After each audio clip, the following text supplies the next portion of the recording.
Hey free-to-play gang, welcome back to another video. So most of you guys might have received this by now, Dev Broadcast Rewards. So thank you for your support. Version 1.1 will arrive in 1 week with new events and character stories. So thanks to one of the contributors for the Pride When website, Gordon, for showing me what's about to come and what we should expect in the upcoming event, which is not the current satellite event. It is not the same. Now the reason why I'm showing you this email is because they have given us 5 of these times 120 activeness pots, which is essentially just a stamina refills. And the thing is, you may not want to use it so soon. You may not want to use it right now. Instead, you might want to wait for 1 more week for version 1.1 to come out. Let me show you why. So over here, we have a screenshot of the rewards that we can obtain from a specific event shop in 1.1. I cannot read Korean. I am not Korean. Limpe Chinese. Now you can see that there are some numbers here and there are some items over here. I'll explain exactly what I think they mean. So you can see that over here, this looks to be, I think, a new skin for the character Melania, because according to Gordon, he said that this new event shop is going to cater more towards the new banner character Melania. So all of these resources are exactly what you need. Even this huge fat little resource over here is meant to upgrade the insight of Melania, so you could potentially, I think, get her all the way to insight 3, because these are some of the requirements that we do need on some of our existing characters in order to push them to I3, for example. So this is the exact count of this whatever item this is, which means that during the upcoming 1.1 event, it is going to be extremely free to play and very easy for you to get a Melania all the way up to insight 3. Okay, but before we jump the gun, let's take a look at what we can obtain, right? So I think this is going to be a Melania skin. It might be time limited, I'm not super sure, because this is after all a 1.1 event, and we're going to be able to obtain 2 Unilocks. Yeah, well, all the best to you.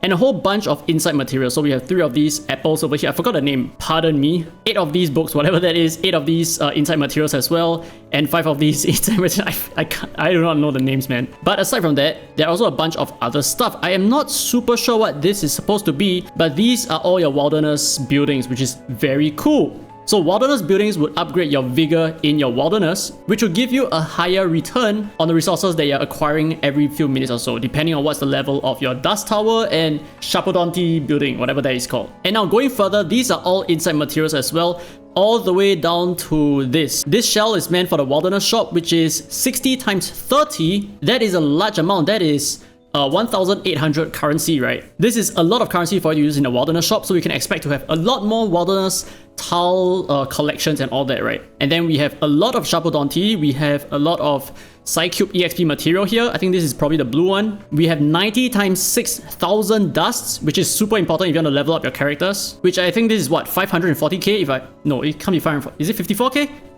No, it's 540k, right? Yeah, my bad. I think this is for ascending your Psycubes and a bunch of all these other stuff which is meant for, yeah, this and that, just to upgrade your characters. And of course, we have unlimited rewards over here. So a little bit of explanation onto what all these numbers mean. So on the top right of the item over here, this is the quantity that you can obtain from the shop. And the first number over here, 1,000, that will signify the event currency that you use to purchase one item of this, or at least one quantity of this item. And the numbers in the bracket will be the total amount of event currency that you need to buy every single copy of this item. And below that, all these green numbers here, that would imply the stamina requirement, the estimated stamina or activeness that you will need to afford the said event currency amount. So for 1,000, you will need 66.7 activeness, and for 1,200 event currency, you might need about 80 activeness. This is what it means. And of course, in the brackets, that will be the total for all the items over here. So you can see that this is going to be an extremely huge stamina sink, or I should say activeness sink, which means you kind of want to reserve all of your stamina pots right now. So that's what I'm doing. I just realized this as well. So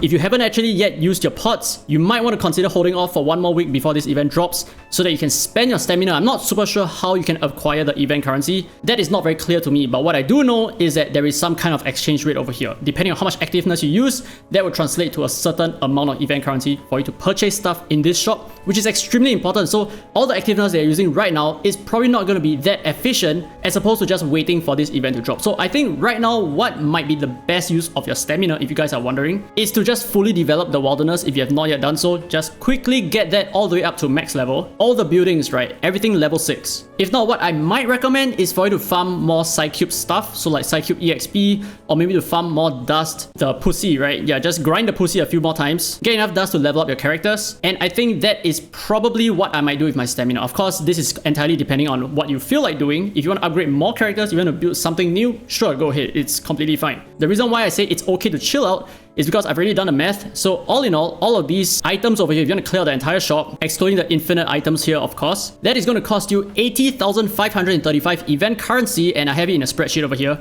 So that would translate into 5,369 total activeness, which is also, because 6 minutes per activeness recharge, that would be 32,214 minutes required, or 22.4 days worth of continuous farming just to obtain the event currency so that you can buy the stuff in the shop. Like I said, okay, I do not know how you can acquire event currency. Do you need to fight event maps? If that is the case, I am inclined to believe that using a stamina that way would be more efficient for your overall account development. So in total, we need 22.4 days worth of grinding just to clear out the entire shop, but the event runs for a total of 30 days. So the thing is, we still have give and take about 7.5 more days worth of time in case you're overflowing your stamina because you're busy with life, right? There is still a little bit of room for you to have to clear out the entire shop, but the reason why I say that it's better to just hold on to your stamina right now is because there is just simply no rush. Now the thing is, depending on how good these event maps are, depending on whether they continue to drop useful materials for us, so that not only are we acquiring event points, we are also acquiring certain resource materials like your insight upgrade materials, or your Psychube upgrade materials, or just extra dust and gold, that might make or break the entire use of activeness right now, because don't forget that we also have unlimited rewards over here for us to clear, which means the more stamina that we spend in the event itself, we could potentially get even more rewards than just using it right now. That is what I'm trying to get at. So that's it for this video. This is all the information that I have, and like I said, this all came from Gordon, so huge shout out to you.